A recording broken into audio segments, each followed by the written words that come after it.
Greetings, fellow classic TV fans. Julie Rogers Pomilia is the talented granddaughter of Roy Rogers and Dale Evans. Her new book, Your Heroes, My Grandparents, A Granddaughter's Love, is a warm-hearted and, might I add, deserving tribute to two classic Western megastars. With Grandpa and Grandma's immaculate reputations to back it up, Julie shares what it was like being a princess of Hollywood royalty. In our interview, she not only talks about how utterly down-to-earth Roy and Dale were, but that even with their highly in-demand and diversified careers, they always made sure that their kids were the priority. We talk about how they went to great lengths to downplay their successful contributions to show business and their philanthropic endeavors. Julie tells some truly fascinating stories on how she came to realize just how popular they really were. Enjoy!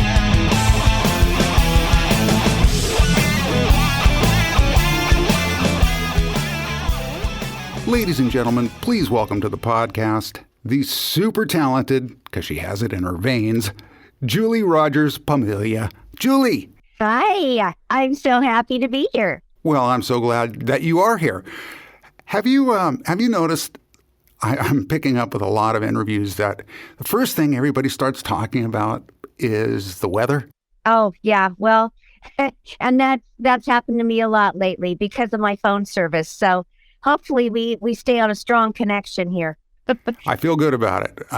Well, the thing is, I'm California. I'm a California Central Coast, and my understanding, if I'm not mistaken, is you're in the Tahoe area? Yeah, and I'm a Southern California girl, so this has been a real adjustment for me because I'm a city girl, not a country girl. My husband is very country, and he's a cowboy. Gee, think of that. Shocking that I married a cowboy. I was going to say, wait a minute, you're not a country girl?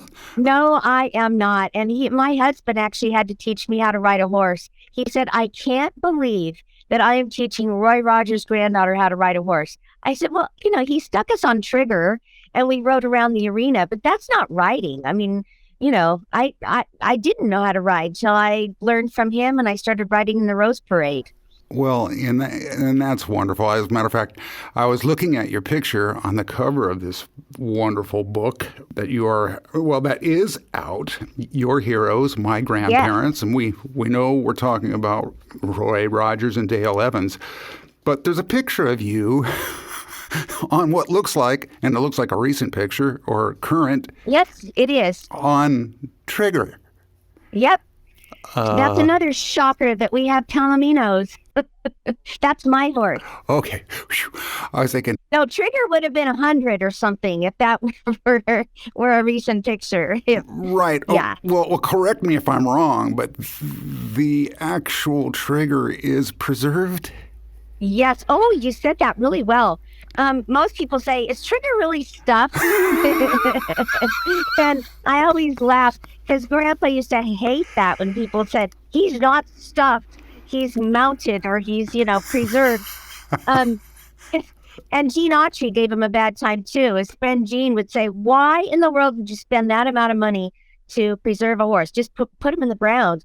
And Grandpa was so sentimental, he just couldn't do it. So, it's like a natural history museum where they preserve the animals. And he just felt like the fans would want to see him. And sure enough, like in the summertime, especially people traveling across country with their camping trailers and such, they would come right at closing time and knock on the door and say, please, can we just run in and see Trigger? That's all we want to do. And so it worked. Well, I was going to say, that's pretty smart. Grandma used to give him the side eye and say, don't you dare put me up on Buttermilk. If Buttermilk goes and you preserve him, you better not put me up there waving. And hopefully they didn't stuff Bullet the Wonder Dog either. No, they did. Yes, of course they did. And yes, he was in the case with them. They had Trigger, Bullet. Of course, Nellie Bell didn't have to be stuffed. She was a Jeep. But Buttermilk was also melted, and Little Trigger. Well, I have to issue my apologies to Bullet and Buttermilk. I meant preserved. Yes, yes, of course. No, I catch myself too sometimes. Oh, well, Oh, I mean, what you could tell me, I'm sure you've told a million times, but, I never get tired of it though, so ask away. well, what was it like being the granddaughter of? I mean, obviously, it must have been magical, and I've read up on you, and I'm taken with just how much Dale went through prior to meeting Roy, Yeah, she and definitely took the hard road in life. And yeah, she was trying to chase, what do they say? There's a saying about chasing two rabbits and you miss both of them or something. Um, Although it worked out pretty well for her. She was trying to chase fame and raise a son at the same time. And back then that wasn't really done. Women didn't really work outside the home back in the 40s and 50s. And she was kind of a trailblazer with, you know, being a strong woman and wanting to work, and but she loved my dad fiercely and didn't want to give him up. But that there was a lot of, because she had three marriages before grandpa. You know, that's not the easiest route to go. No, grandma really took the hard road when she was um younger, and she got pregnant with my dad at 14, had him at 15, and she was divorced by 17. She was she was really chasing fame, and it really kind of messed her up because you just it just kind of destroys your soul if you let it. And she didn't find that true peace until later on, after they had more children, and after she got married to grandpa. Um, but she was a pistol, and she used to call me a pistol, and she used to tell me I was just like her. So I'm not sure if that was ever a real compliment or not. I can only imagine in that era and what she had done. It must have been even harder because those things weren't quite as young brides. I guess depending on where you were in America, weren't the in thing.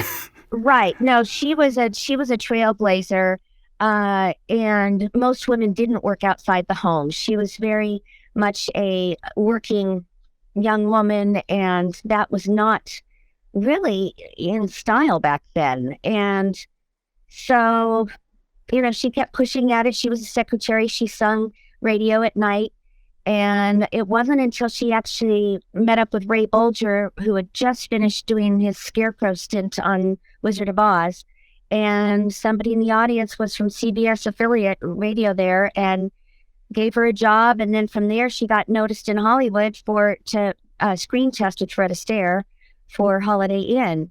And she lied and said she could dance. Well, you don't really, lie your way through dancing with Fred Astaire. So she finally told the truth. And then they said, well, that's okay, honey. We have another young rising cowboy star. Can you ride a horse? Oh, sure, I can ride a horse. I'm from Texas. Well, she couldn't ride a horse either. She was right back into, fibbing. And I guess in Hollywood, you fake it till you make it, kind of thing. There it is. But Grandpa said he was a gentleman. When she came on set, she didn't know one end of the horse from the other. She didn't know which side to get on. And he said when she started trotting out, he had never seen so much sky between a woman's rear end and a horse in his life. And she was just bouncing all over that saddle. And he said, you might want to take a few lessons. So it kind of went from there. She was a pretty decent rider by the time they finished their show, but he had to help her a lot. Well, and it sounds like from these descriptions of her, just go, that term that you used, she was as bashful as a bulldozer, I think. Oh, yeah. Oh, yeah. No, she had not a bashful bone in her body. And Grandpa was all about bashful. He was shy, painfully shy. And it's a wonder that he even was in show business at all, because he didn't look for it. He didn't chase it like Grandma did. It just fell in his lap. And it came through singing, actually, because she sang way into the movies. So that's the singing cowboy. And what a success, too. Oh, my gosh. I mean, yeah. Raw talent is, no pun intended, is unbridled. And yeah. That's right. And they both had really, really beautiful singing voices. And it's funny because the only people in the family, in our Rogers family, that sing are the blood related children and grandchildren of Roy and Dale. But nobody ever made a distinction. There was no pecking order in the children because there were 5 out of 9 that were adopted, and nobody could claim that they were from both of them biologically. You were either from grandpa or grandma, or you were adopted or foster. So there was only one. They had a little girl named Robin who had heart problems, and she had Down syndrome, and she died. They buried her on her 2nd birthday, which was really, really sad. But then they started adopting kids. They just loved kids, and they wanted a big family, and that's what they got. Well, and of course, talk about trend setting. Again, thinking about how far back this was. Clearly not a prejudiced bone in their bodies, which is beautiful. Right. And at the same time helping kids more beautiful.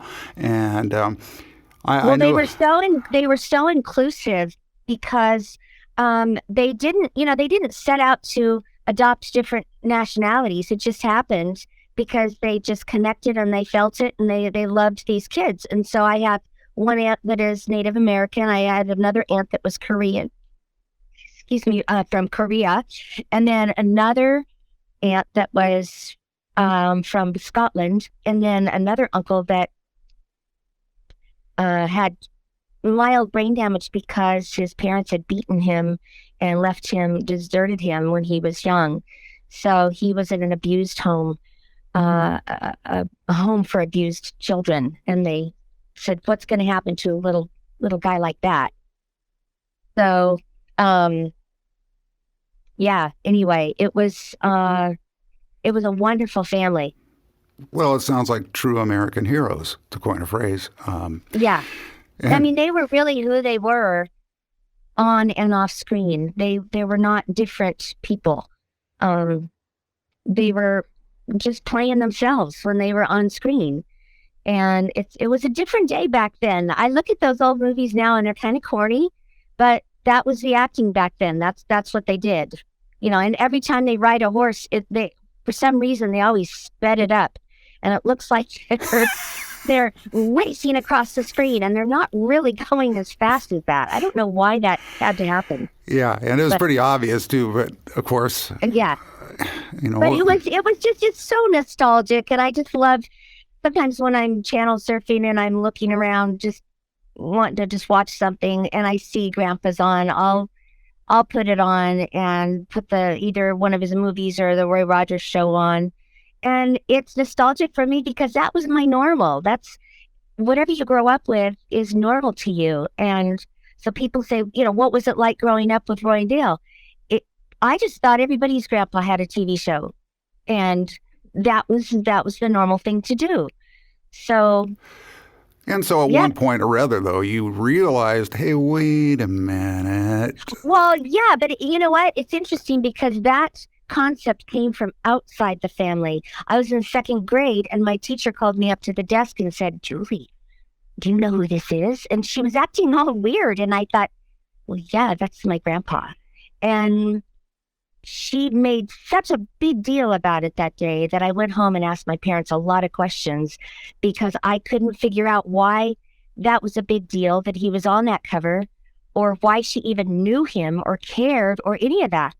And so after that point, it was my small beginning of realizing the effect that they had on other people and the popularity that they had. And of course, they cross platforms, which is even cooler. I mean, yeah, they were very multidimensional. That's for sure. Just not dancers with like the likes of Fred Astaire. Yes, no, that was never going to happen. But it's funny because they even back then Hollywood had these images that they wanted to have their stars show on the screen and in real life. And when Grandma stepped off the plane, they said, oh, you don't even look a thing like your pictures. Your nose is too big. Your forehead's too wide. We're going to have to do something about that hair. And she was crushed because, welcome to Hollywood. Right. I'm not good enough kind of thing. And then Grandpa, they didn't like his eyes. They thought that his eyes were too squinty. So they gave him prescription eye drops to relax the muscles to make his eyes stand out. And pretty soon he started getting fan letters that said, hey, what are you doing to Roy's eyes? We like his eyes. What'd you do? Go back to the old way. And so they said, okay, fine. You think about him, and the squinty eyes were part of it. And then, of course, open them up, and it's like, wow. Yeah, it's just not his look. I mean, he wanted him to have that Clark Gable, doe-eyed, big brown-eyed look. And he was Choctaw, Native American, and whatever else. That wasn't who he was. And if you see the picture in my book of him and his three sisters, oh my goodness, they all look alike. They all have those eyes, and it's really cute. You don't have to do any DNA tests there because you can tell. Well, and it's interesting also, we were talking about your grandmother and how Roy and her were, I mean, virtual opposites when it came to dealing with people. Oh, Grandpa, yeah. He was asked one time, do you get frustrated that Dale talks so much in the interviews? And he said, nope, because it gives me plenty of time to think of what I want to say. And it worked out very well. She was his wingman, or he was hers, whatever the case. And they worked well off each other. And it lasted 60 years in, public and private life. And they were the most wonderful grandparents ever. I mean, she didn't sit home and bake cookies a lot, but they made time for us. I always knew that they loved me, and they would make time to come to my recitals and my birthday parties and my family outings and stuff that was special to us. And I knew that was hard for them because they didn't have the time. They made the time. Right. Yeah. And of course, with the obvious comparisons to the power couple of, well, that isn't a couple anymore, of Brad and Angelina, and that concept of adopting multiple kids. And I'm thinking, I don't think they went to every recital. I don't think they did. And they were very inclusive. And, for these times that we're in, that's in now, and it should be all along, but they had that quality way back when it wasn't popular. And they were just very, very easy to talk to, made you feel completely at home. And it didn't matter if you had the same beliefs as them. They didn't put up a wall and call you anything. They just were very open-hearted and wonderful people. Right. And no judgmentalism. That's the other thing. No, not at all. And I could tell Grandma anything. And especially when I got into college, I would go out on the weekends and spend the weekends with them. And, I was facing life decisions of, what to do in life and as a job, relationships, things like that. I could bounce anything off of them, and they would have such wisdom because they'd gone through it all. And grandparents, I think the reason why this book is so special to me is there's been a lot of books written about them, and even some by my aunts and uncles. But there's a relationship with a grandparent and a grandchild that is different. And it's very, very special and unique. And we had that. And I didn't even set out to write this. I set out to give my sons a Christmas present of just kind of writing down some of their family history. And I was going to go get it bound at Kinko's or something. And I thought, well, what should I tell them? And I thought, well, I'm just going to brainstorm all the little stories and times with them that I remember. And I just told one little story to them. And then pretty soon I had 33 little stories and I had a book. And then people said, no, you gotta publish it because we want to read it too. So it just kind of broadened the audience, and then here we are. Wow. Well, I'm sure material wasn't very hard to come up with in that case, but What I Right. like about the fact that you have done this is that now it's available for other generations to learn, you know. Well, I really hope that that people pick it up that are under 60 because it's relevant for today because of the inclusivity, because of the love and the family values. I think we're missing that a little bit today, and it's a feel good book. There's no dirt in it. If you're looking for dirt, you'll have to go somewhere else. But it's just a really good memory kind of thing. And all the chapters are like 3 to 4 pages. So you don't have to read it cover to cover. You can just pick it up and read a story. And I like to do that just because it was really therapeutic for me to write it, actually, Sure. to go back over my own childhood. Because my childhood was really magical. And I know that sounds silly, but it was. And, Well, it doesn't actually. I mean, you know, I'm considering. yeah.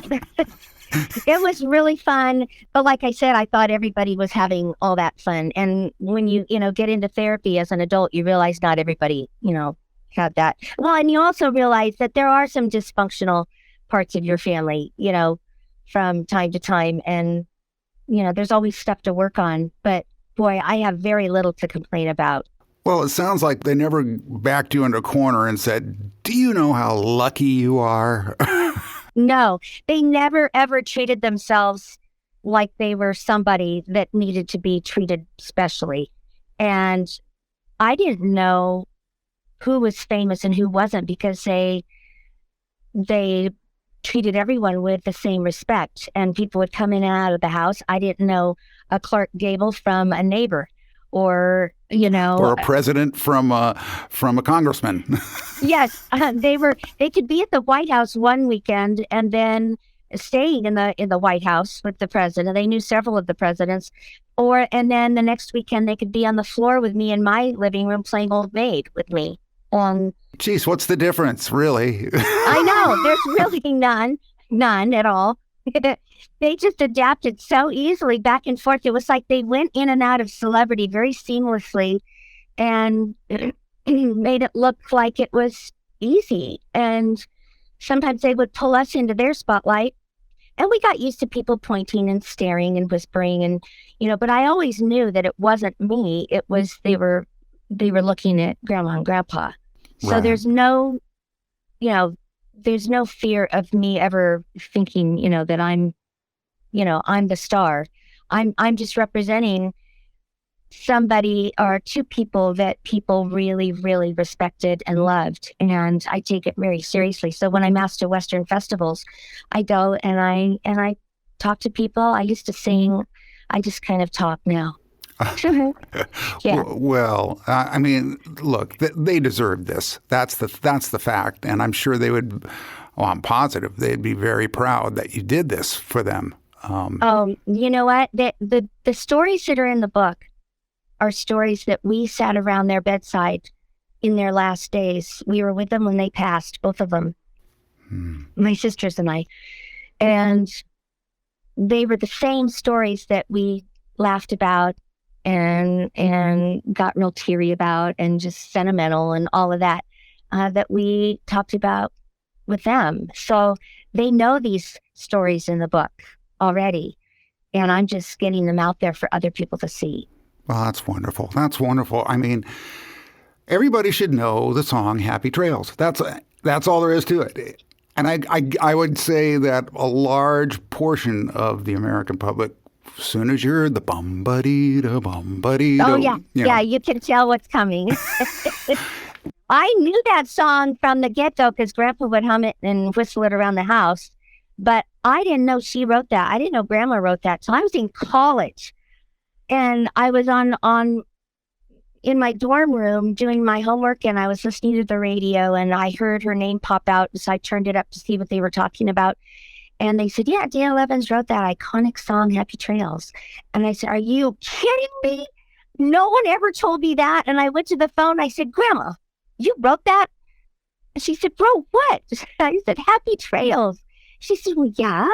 I said, why didn't you ever tell me? She said, well, baby, I just didn't think it was that important. Not important. I have to find out from some guy on the radio. Think nobody in this family tells me anything. Nobody. So, she said, "Oh, you're a pistol, Julie." I don't know. We had a fun talk, but it was things like that. I'm still finding out things about my family that I never knew. Just a few years ago, I found out they sold the Chatsworth Ranch when they moved to Val Kilmer's family. I didn't know that until Val Kilmer walked on stage at the Academy Awards with a lookalike Trigger and said he grew up in Roy Rogers Ranch. And I was like, "You did not." "I did." And I called my uncle. I said, "Why is he saying that?" And he told me, "Well, they sold the ranch to Val Kilmer and his family." So, It's funny. I'm actually reading his autobiography. oh, you are? I'm Your Huckleberry. Oh, I love that movie. Well, he mentions that. He mentions the connection. And there's a guy that really has a deep appreciation for all things Americana. And so, Yeah. It's in good hands. It's not somebody that's going to come in and Right. build a subdivision. Yeah, that was just crazy. Yeah. That, I'm still finding out stuff. I found out too, later on in life when I was reading Sports Illustrated in the dentist office that Grandpa, the first NFL merchandising was under the umbrella of Grandpa's company. And Grandpa was the one behind the NFL merchandising. Are you kidding? No, because he had so much success with his, because he had needed to start commercializing his name and likeness because he wasn't getting paid enough to even answer the fan letters that were coming in.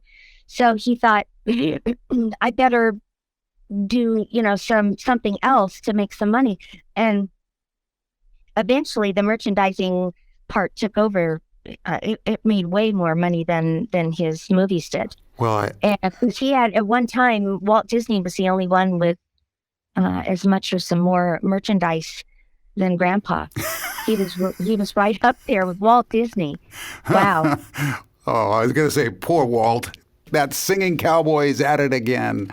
By that singing cowboy. So funny, that singing cowboy thing, because Dawn Moore, the Lone Ranger's daughter, says that sometimes people get her grandpa mixed up with mine. I said, "You're kidding. They get my grandpa mixed up with yours," because they'll say to her, "Oh, I loved your dad and Trigger." And then they'll say to me, "Oh, yeah, your grandpa was the one with the mask." And it's like, no. Because, I love Silver. Silver was my favorite. I know. I said, at least they don't ask either one of us if we can get them Angel tickets, because that was Gene Autry. So at least they're not confused on that end. There was a fair amount of those Western stars, that's for sure. Yeah. And I could see how absolutely. you could get them a little confused, but Yeah. The Ritter family, nice family. Tex Ritter and father of John, right? Yeah. And then there's Tom Mix. Grandma always thought she was going to marry Tom Mix. And he was really early on. And William Hart, and I lived in Santa Clarita for 13 years, and he was from there. So yeah, a lot of cowboy stars. What a great era. I mean, and again, I was thinking about the. Wait.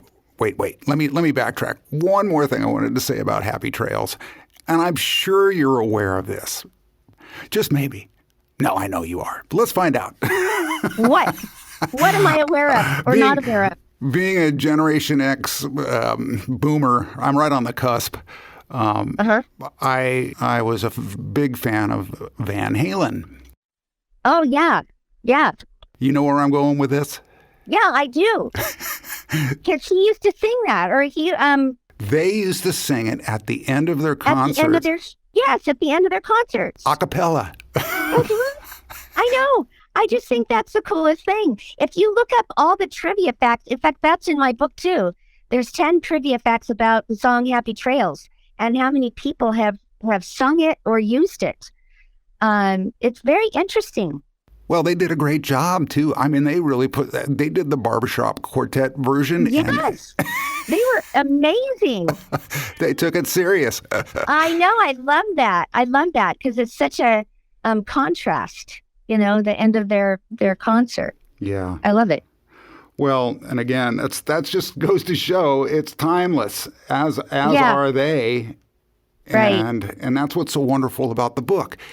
You're going to bring these facts in and people are going to relate. I mean, I would hope. But again, when I think about the TV show and read some of your stuff here about how your grandpa hated talking on the telephone. Oh, he did. Well, what was interesting about the show was they tried to go with the Old West vibe by making sure they took the horses everywhere they had to go. But what about the Jeep? Why did they have a Jeep in the show? And a phone. And the phone. Yeah, it's like, wait, what century are we in here?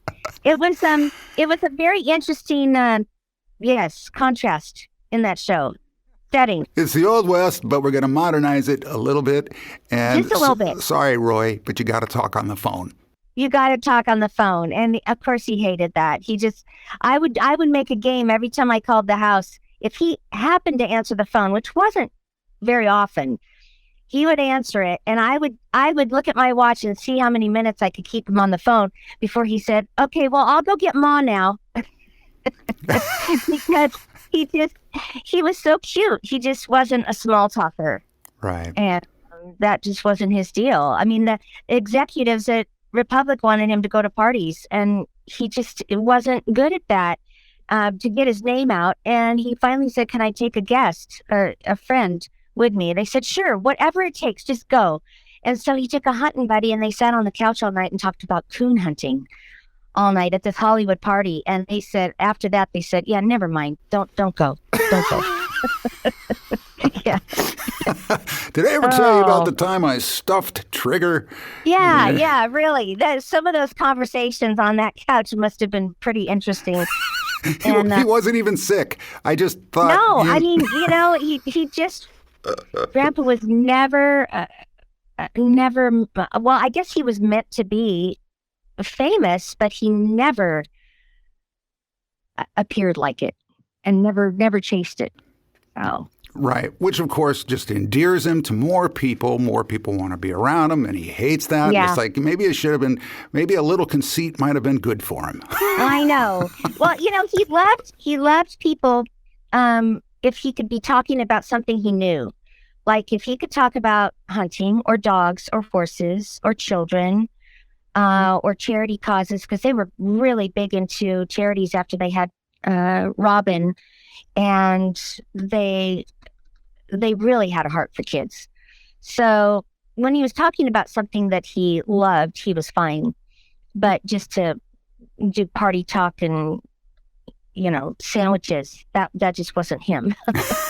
And so, and he was involved in every outdoor sport you could think of. He didn't read. Grandma was the reader, and she did crossword puzzles. She had her name in a crossword puzzle and was stumped over it when I was at the house one time.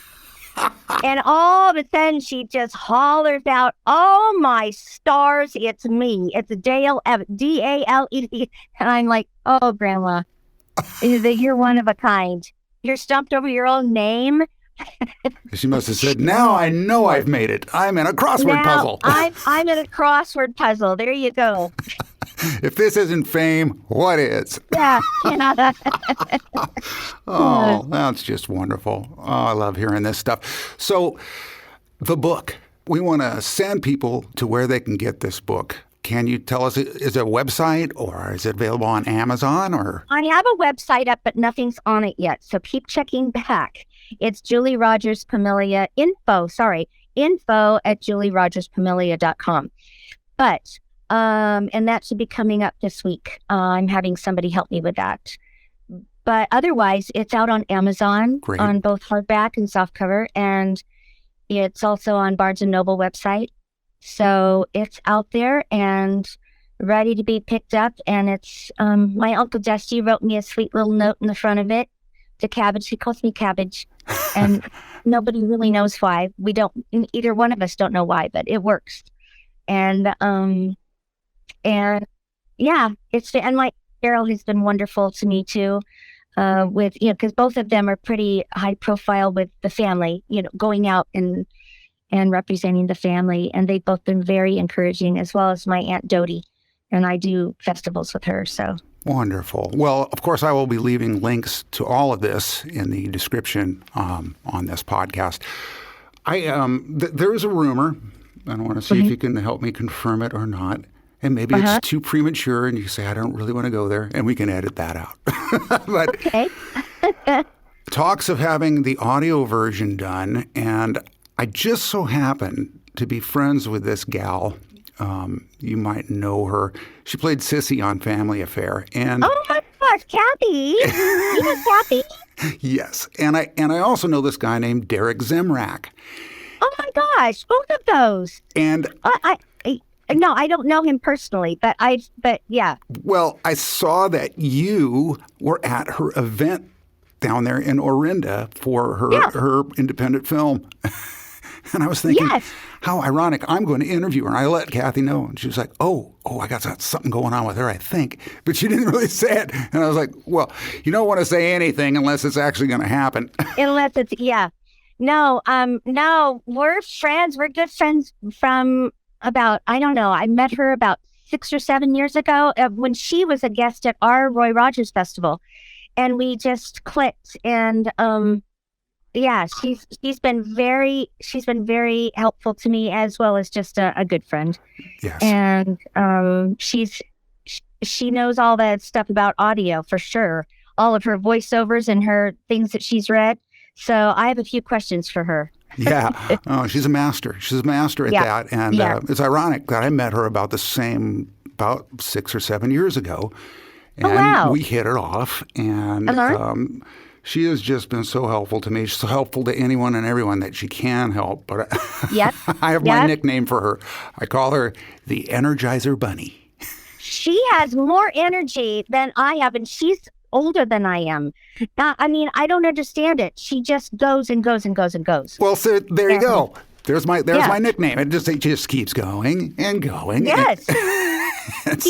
And she's so sparkly and bubbly, and she just walks into a room and just lights up the room. It's really fun. It's so true. It's so true. Which is why I think that would be the perfect choice. And I'll go ahead and book her for you and take my commission. And there you go. Okay, we'll talk. I'll have my people call your people.